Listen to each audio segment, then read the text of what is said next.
Dans le cadre du 200e anniversaire de la loge L'Amitié, s'est déroulé le vernissage de l'exposition Les francs-maçons et la mer de la loge au Quai aux archives départementales de la Réunion ce samedi 14 mai. On accueille une exposition qui a été conçue par le musée de la franc-maçonnerie et présentée à Paris en 2015.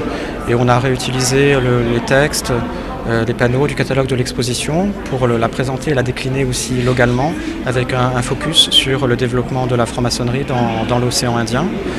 Et pour donner un peu à voir toute la symbolique maçonnique, elle a été complétée par des tenues et des objets qui proviennent de la loge de l'Amitié et de la collection personnelle de Daniel Lamarque. Et aussi quelques documents des archives départementales sur les loges de la Réunion.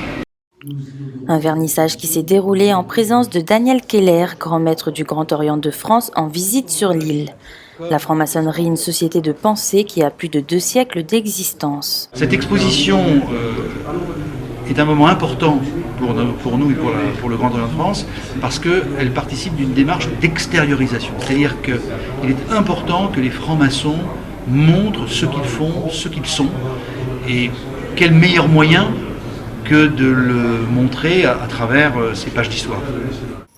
Une exposition qui permet à tous de découvrir l'histoire de la franc-maçonnerie, encore très peu connue. Aujourd'hui, on a cette opportunité d'avoir aux archives départementales cette exposition Les francs-maçons et la mer, et ça donne la possibilité à tout à chacun de venir aux archives départementales et de découvrir cette belle exposition et de comprendre ce que c'est que la franc-maçonnerie et faire le rapprochement avec notre histoire, notre patrimoine. Institution à caractère philosophique, siège d'une sociabilité fraternelle forte, la maçonnerie est héritière d'humanisme et de tolérance. Des valeurs importantes pour la présidente du département, Nassima Dindar.